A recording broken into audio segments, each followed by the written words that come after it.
The reciprocal inhibition is where the brain has to make a choice as to what muscle this can actively contract. It can only actively contract the front of the body or the back of the body, but not simultaneously. So when the muscles of the front contract, your shoulders will come forward into protraction, which is like you're sitting over a computer keyboard or whatever. And then retraction is the opposite motion, is when the muscles in the back contract and the muscles in the front relax. So the idea is to get a good balance between the two with our frame, the skeleton, like we talked about, so that the muscles don't have to elevate the shoulders or protract their shoulders or whatever. They're just sort of this natural, relaxed state like you were talking about. Yeah, and I think what a lot of violists do is, what was that word where you're contracting in the front? Protraction. Protraction. We're rolling our shoulders forward and kind of... Well, a lot of what we do, because our eyes are on the front of our body and our hands move forward very easily, a lot of what we do, computer keyboards, washing dishes, doing massage, are all protracted. You know, so it's all very much a forward kind of motion. So it's unfortunately very easy for us to do that. Yes, and I think the same thing in viola. You have your music in front of you. Yeah. You know, your instruments in front of you. That's right. So we have to make an extra effort to do this flattening of the shoulder blades that brings the shoulder back and down and gets that balance you're talking about. Right. Yeah. And we have to train that into ourselves too, because the more often you do something forward, the easier it is to go back to doing that. And then the fact that you sort of end up sort of bent forward kind of as your new baseline. Yeah, and then we think that's natural. That's right. That's our new normal. So the idea of standing up straight with your shoulders flat back like that feels very weird and awkward, even though it's straight. One of the tricks that I have people do sometimes is to stand right up against the wall, with the heels against the bottom, their hips against the shoulders against, and then the head leaning against the wall. Okay. And if you're used to being tipped forward in space, that feels like you're leaning backwards. Yes. Yes. Even though this is the plumb line we were talking about. Right, right. So this is anatomic position. Put the viola up there and Yeah, it would feel really weird to a lot of your students if they're used to being bent forward. That's true. So that's what we're working on, trying to change that. So then the next concept we work on is liberating the armpits. Because when we play the viola, the arms come up, and then again, it might, tell me if I'm using this term right, a kinetic chain. It starts a kinetic chain of if the armpit is closed, and then you're curling forward, and it's just a whole bunch of things. Right. Instead of, it gets worse and worse and worse. Okay. Yeah.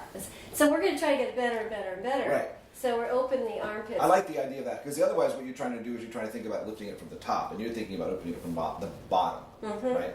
Yes. Okay, and that allows for a lot of freedom of the arms, which we need to do all our playing. Because there's no way that you could use a bow arm correctly if you were holding it into your body.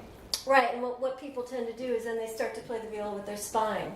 Oh, that's terrible. They start to... Thank you. I wanted to hear that. That's just terrible. You're just trying to rock back and forth instead of actually move their arm. Right. That would be terrible. And while we're on the upper body, you were talking about the perfect storm, which causes tendinitis, which is that twisting of the neck and the shoulder. Could you explain that? Sure. What ends up happening with the tendons is, of course, the tendons are attached to muscles, and every time that you use a muscle, the tendon slides back and forth, sort of like a marionette string. And if you do anything that kinks that process, by bending it, for instance, like if your wrist is supposed to be straight, and the tendons glide back and forth nice and easily through these sheaths, but if you bend the wrist, now it's got to go through a corner. And it's sort of like those old scenes in the westerns where the rope goes across the edge of the cliff and it's grinding back and forth, you know what I mean? And it's fraying and the guy's going to fall. What ends up happening to the tendons is they fray like that too. So as it goes back and forth, as we're moving our hands, or if you're typing and you have your wrist bent back this way, any kind of bend in the wrist and the movement of the fingers creates that extra pressure inside there. And the tendons tend to rub back and forth like this, and then they heat up, and then they swell, and then they fray, and then they inflame, and then they get painful, and then the muscles they're attached to go into spasm.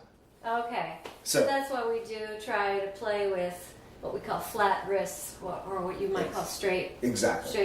And that's right. A lot of violists aren't used to thinking about that on the bow arm side. Yes, you know? I would think that it would be equally important. People do this. That's terrible. And here we have the flat wrist over here, Exactly. and we work on that. It's also good for our tone, because we're able to drop our arms into the sound, what we call playing into the string. Sure. But about the tendonitis again in the neck and the twisting.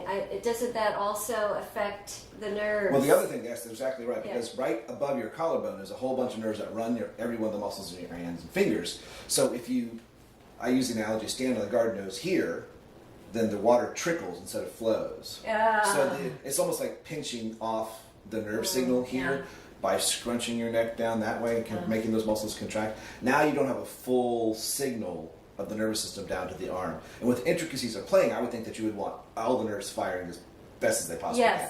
And by pinching them off here, you're not going to get a full communication with the muscles and downstream, so to speak. So that's one reason why when we liberate the armpits and get the shoulders down, we're getting more freedom. The head is, and we're trying to keep that head in a symmetrical, balanced position. As opposed to turned over. Yeah, and of course we're definitely trying not to squeeze Right. to add to that perfect storm. Well, one of the things that you have to realize is, when someone contracts a bicep muscle, for instance, it gets bigger, and everybody goes, ooh, it's bigger. Every muscle does that. Like, imagine, so the muscles in your neck, where they contract, they get fatter. So they take up more space. And so whatever happens to be right next to them gets compressed. And here, what's next to them is the nerves. So as the muscle contracts and takes up more space, now it's leaning against the nerve.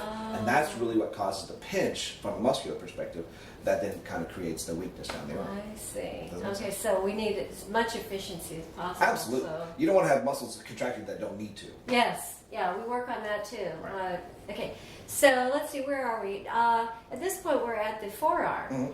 And you taught me the soups up. That's right. Soups up. Supination. Supination, to help remember what's the difference between supination and pronation. This is pronation, supination.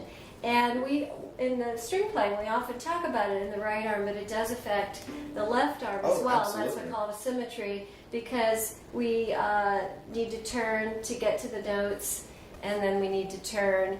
And one thing we can do is we can, again, set up a different kinetic chain by, instead of pushing down this way, which can cause us to tighten up, we can just go this way instead. And that stops you from going this way, that reciprocal Inhibition again. inhibition. Right, and that works on all body parts. Anytime that you have like opposing muscles, the extensors and the flexors are going to be opposites, just like the front of the body and the back of the body are opposites. So there's opposites pairs all over the body. So the brain has to continually choose what it's going to contract.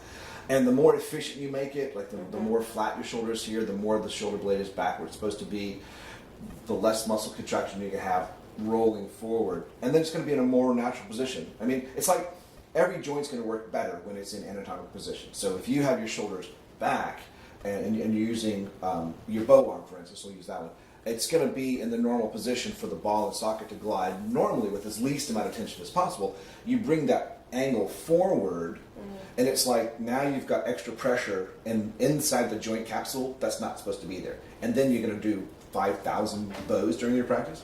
So now you've got this, you're starting off in a bad position, and then you do a repetitive motion in the bad position. Yes. It's like not having your wheels aligned on your car and then driving really fast. Of course, it wears out way faster and it shakes your brains out.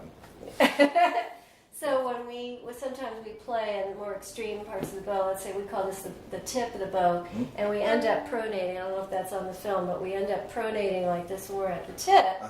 And so then we have to remember when we get away from the tip, we don't need to do that anymore. It also doesn't sound good.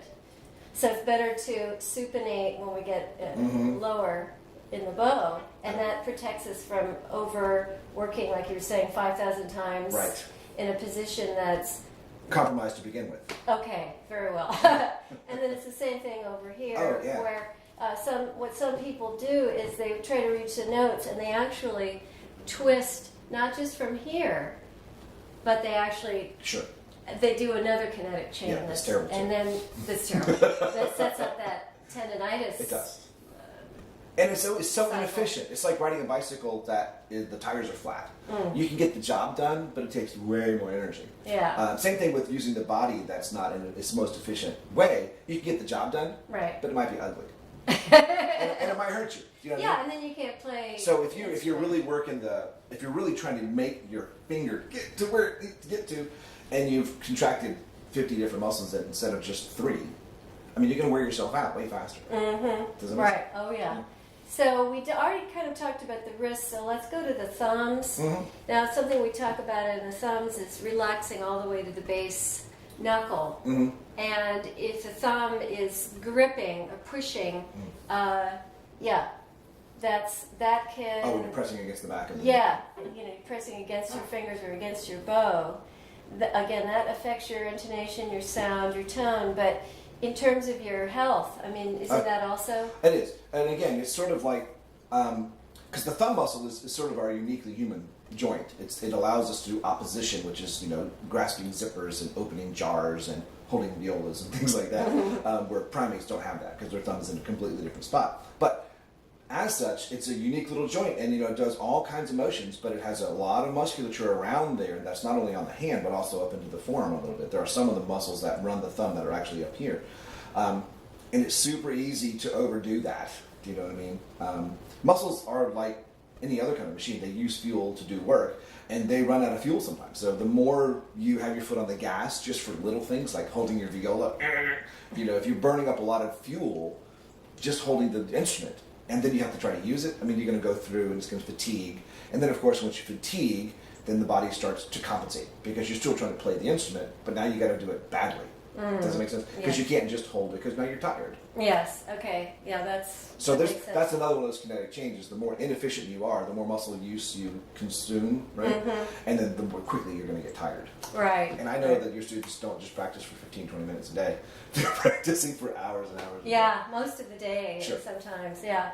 So then the last one we talk about is curling the fingers, and I was wondering what you thought of that, because if we have straight fingers, it seems that we would go into this kind of kinetic chain where you're pressing, whereas the curving of the fingers uses that reciprocal ambition. It gets you away from pressing. What did you call that? Opposition. Opposition. Yeah, it gets you away from that, and that's why we curl. So what do you think of that? Well, I think it's a real creative way to kind of get away from that. That's what it sounds like. It sounds like an innovative way to save your thumb, you know, because otherwise the person's either going to try to grab it like a baseball bat or something, which is not going to be good.